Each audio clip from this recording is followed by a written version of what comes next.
Nii et ma hea meelega juhataks sisse järgmise esineja, kelleks on Martin Karro Riigi Tugiteenuste Keskusest, kes on siis struktuuritoetuste korraldusasutuse juht, räägib teile lähemalt, mis muutub toetuste taotlemisel üldjoones.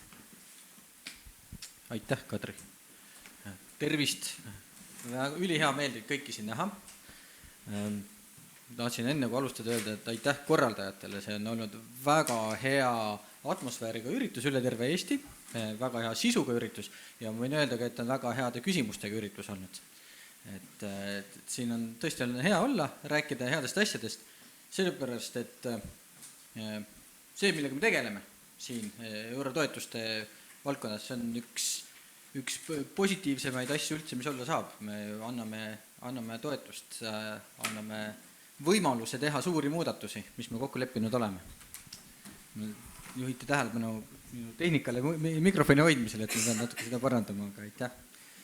Jah, mina Riigi Tugiteenuste Keskusest oleme siin struktuurifondide maailmas oleme korraldusasutuse rollis, samas oleme ka rakendaja rollis, mis tähendab seda, et nagu Kadri mainis, et kui Rahandusministeeriumi juhtimisel on valitsus Euroopa Komisjoniga kokku leppinud, kuhu need miljardid lähevad suures pildis, peale seda on ministeeriumid selle raha enda valdkondades ära jaganud, siis meie juhtida on kogu see keskkond, kuidas selle raha jagamine käib, millised on taotlusvormid, millised on kommunikatsioonivõimalused, kuidas toimub infosüsteem ja kuidas me saame ka reegleid kõige mõistlikumalt rakendada.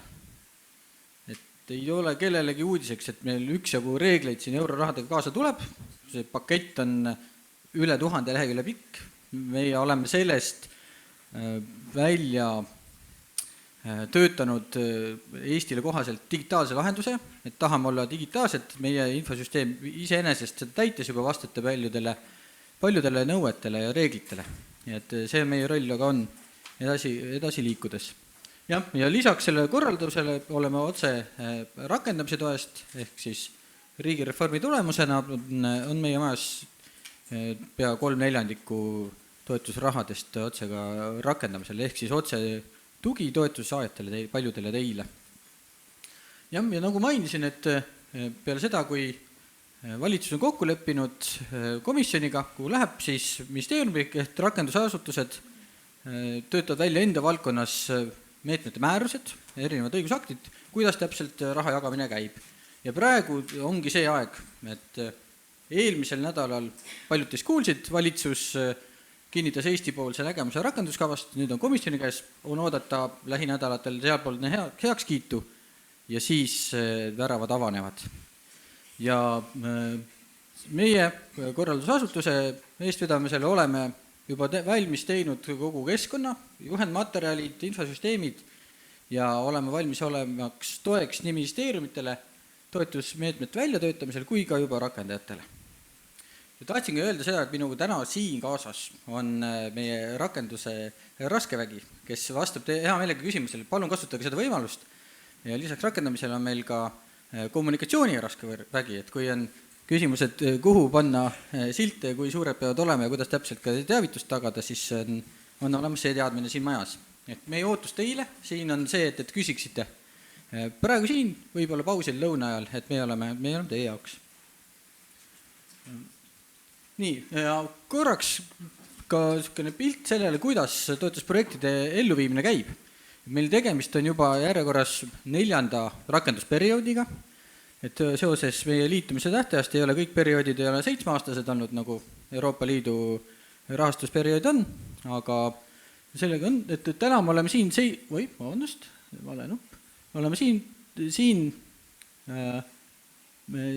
seisus, kus on, nagu mainitud, Eesti 2035 vastu võetud rakenduskava meie poolt tehtud ja käib just meetmete määruste koostamine, tingimuste väljatöötamine. Ja sellega seoses ma tahtsin teile öelda, et kui teile tuleb kas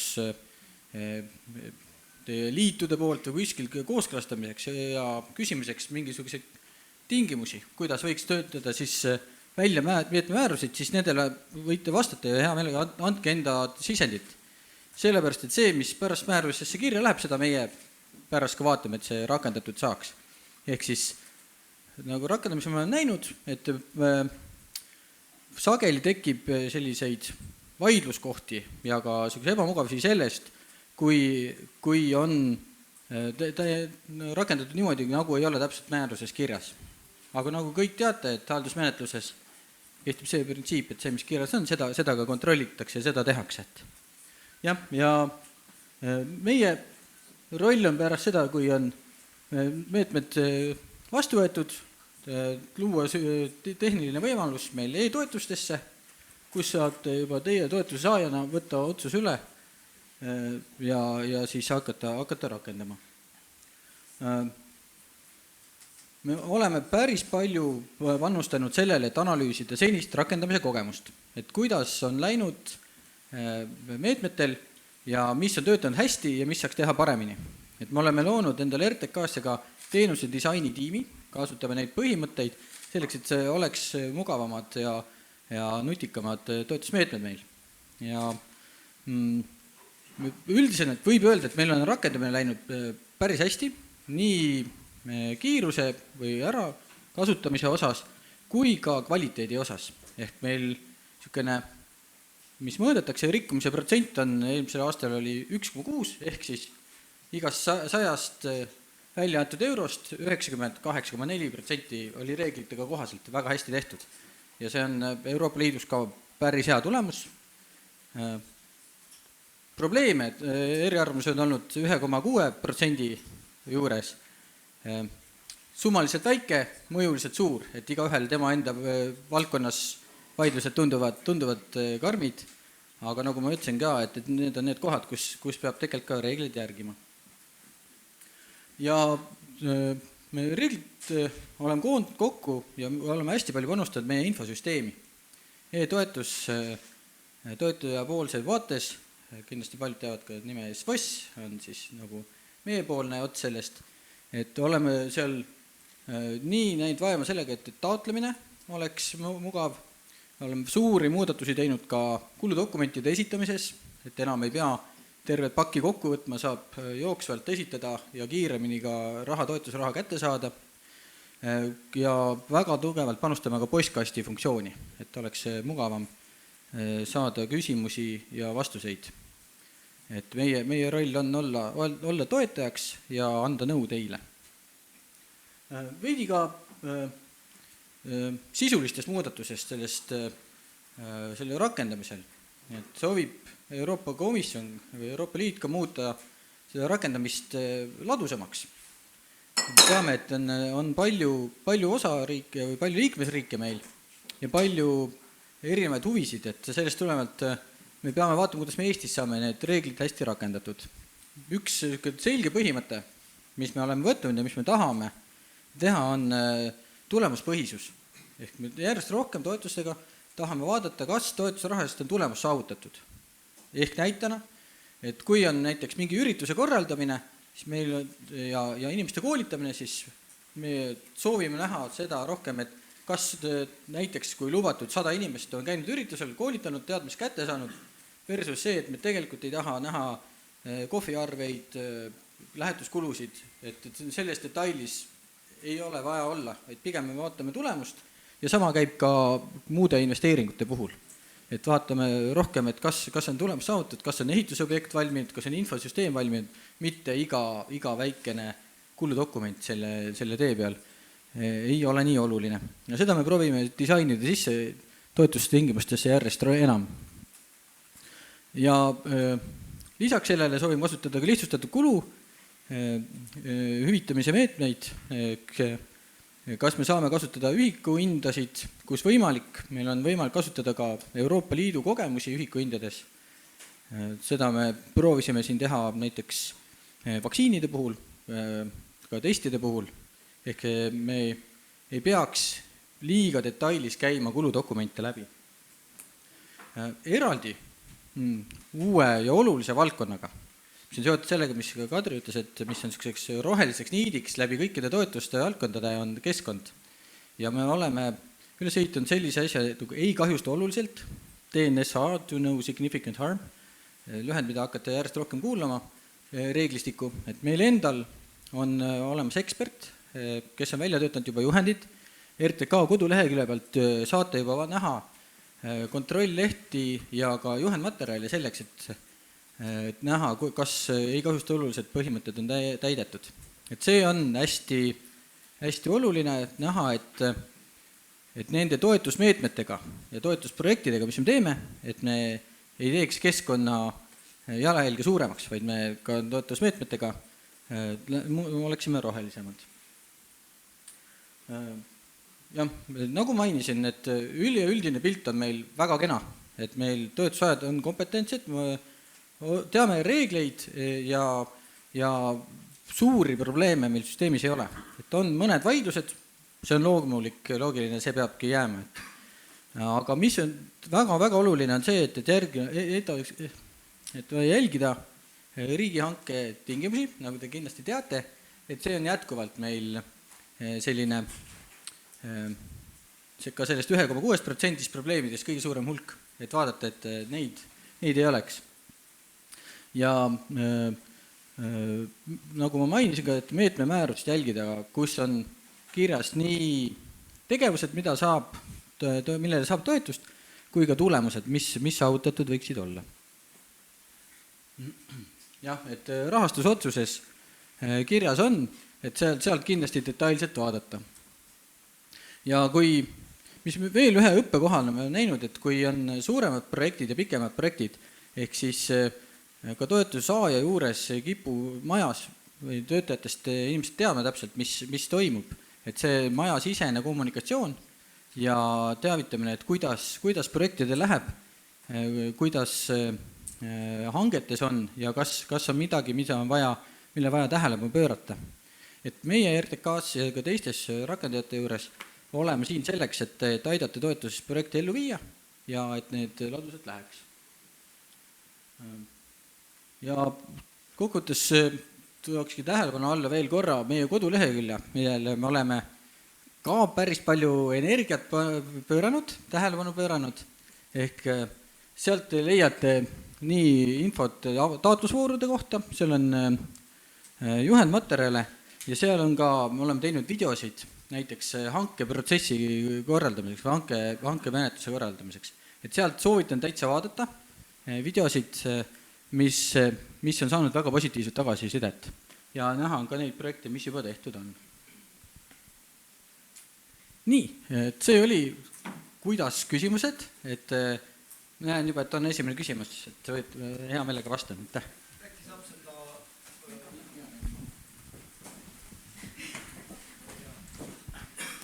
mikrofon ka muidugi.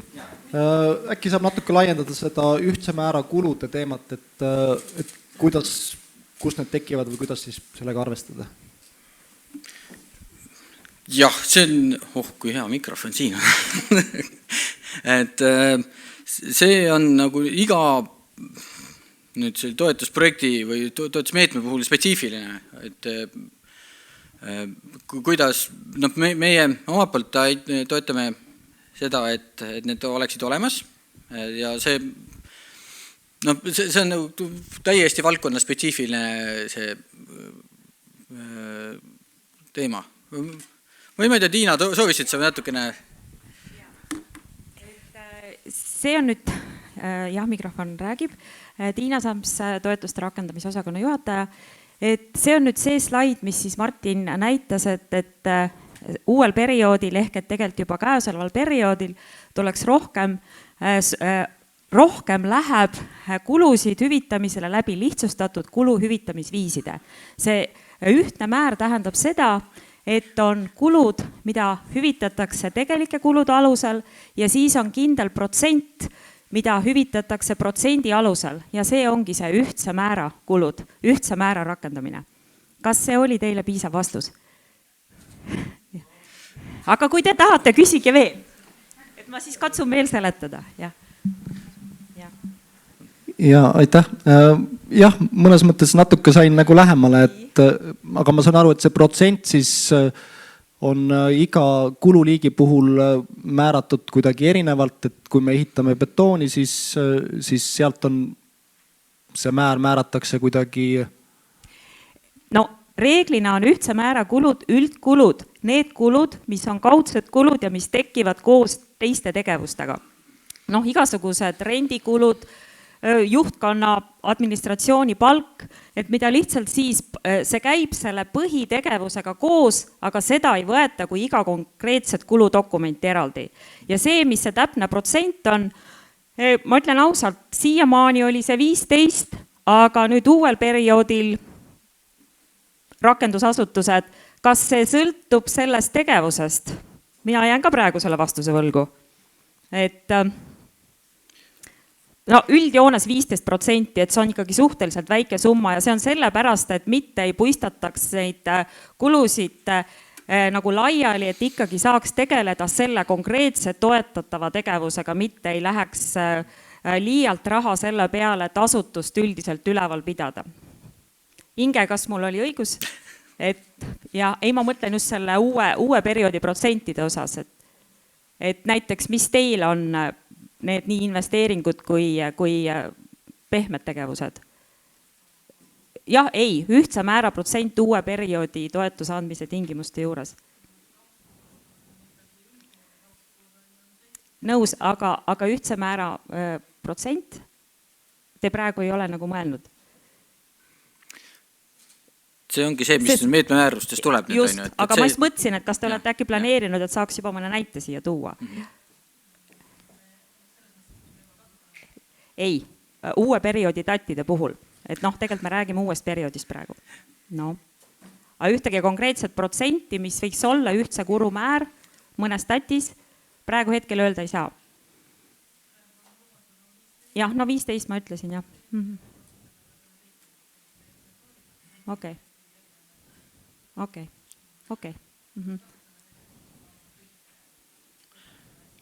Just.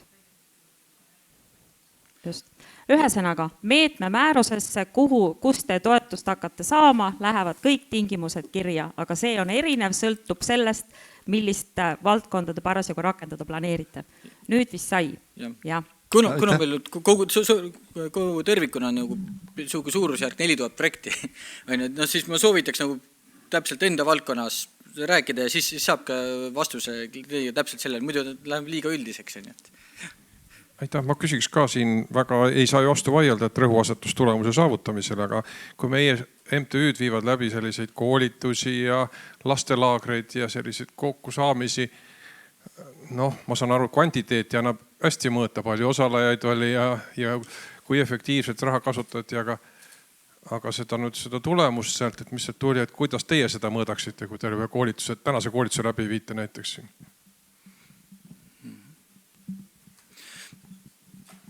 Jah, et see on see igipõline küsimus, et kuidas mõõta koolituse seda mõju, et praegune või pärastine mõju. Pigem on see, et mis on saavutatud see eesmärk, kui on mingi keelekümbluslaager, siis tõenäoliselt on lihtsam seda mõju ka mõõta.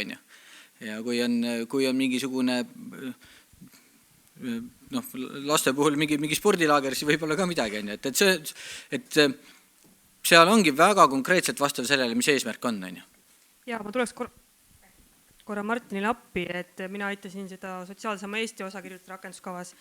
Et ka koolitustel on mõõdikud küljes, täiskasvanu haridustega on seotud erinevad kvalifikatsioonid, lastele siis muud oskused, olgu need siis keele, digi- või roheoskused, et tegelikult annab mõõta küll, et kui ikkagi see õpilane, olgu ta siis laps või täiskasvanu, on koolituse terves mahus läbinud ja on seal aktiivselt osalenud, siis ma usun, et ta tuleb ikkagi sealt targemana välja, mis on ka meie eesmärk. Ingele. Aitäh. Marina Kaas ja esendan siin kahte organisatsiooni, Eesti Väike- ja Keskmiste Ettevõtjate Assotsiatsioon ja siis Eesti Konsultantide Assotsiatsioon. Ja tegelikult mitte niivõrd küsimus, vaid ettepanek ja palve RTK-le kui e-toetuse süsteemi arendajale, et kui te käivitate uut meedet, siis iga uue meetme RTK taotluse vormi oleks testitud reaalsete kasutajate najal. Et me mõlemad organisatsioonid oleme tihedalt seotud ka nende meetmete edasiviimisega ettevõtjateni. Väga tihti tuleb tagasiside, et seal on sellised tehnilised viperused, mis on seotud sellega, et mõned meetmed on mõeldud näiteks rohkem riigisektorile ja teised ettevõtlussektorile ja alati see formaat ei võimalda nagu mõistlikult ilma kombineerimiseta sisestada andmed, mida vaja, et lihtsalt teha selline väike testpaneel, me oleme kõik nõus täiesti vabatahtlikult selles osaleda ja iga meetme avamise eel lihtsalt lasta näiteks üks mingisugune hüpoteetiline projekt sealt läbi, et ma arvan, et siis ka kasutajad saavad palju lihtsamini seda süsteemi kasutada. Tänu, ülihea märkus, sest see on täpselt see, mis me mainisin, et me oleme selle teenuse disaini põhimõtetega teinud ka. Aitäh selle küsimuse eest, aga võib-olla siin peakski konkreetselt rääkima, et millest on jutt sellepärast, et tavapäraselt meil on küll niimoodi, et kui on mingi avatud voor või mingi meede avaneb, siis just täpselt sellele sihtgrupile, kellele see on mõeldud, sellele kogu see taotlusvorm, selle sisu, kõik need väljad, mis sinna e-toetuskeskkonna tulevad, täpselt ka mõeldud on. Nii et selles mõttes kindlasti, kui mingi selline asi tuleb, siis andke kohe märku, sest et ma ütlen ausalt, et praegu isegi mul ei tule praegu ette, et oleks sellist teemat nagu olnud. Et ma just mõtlen, et on see ikka RTK, ei ole näiteks mingi muu keskkond. Jah, just, et alati on hea siis, kui on konkreetsed näited, et siis on ka lihtne parandada. See initsiatiiv on ülihea, et seda me soovime tõesti toetuse saajatega testida neid vorme. Nii, ja me jõuame ühe küsimuse veel võtta. Tere päevast. Mul on selline küsimus, mis puudutab üldiselt.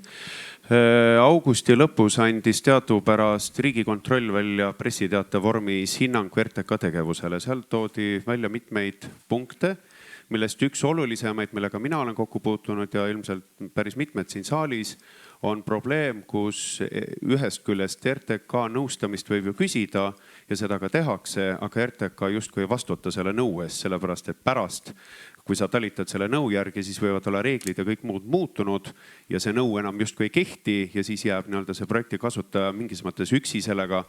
Ja teine probleem on siis see, millele ka Riigikontroll juhtis tähelepanu, et RTK võib arvata ühte ja Rahandusministeerium arvab pärast teist ja see asi maabub kohtus ja siis läheb suuremaks vaidluseks.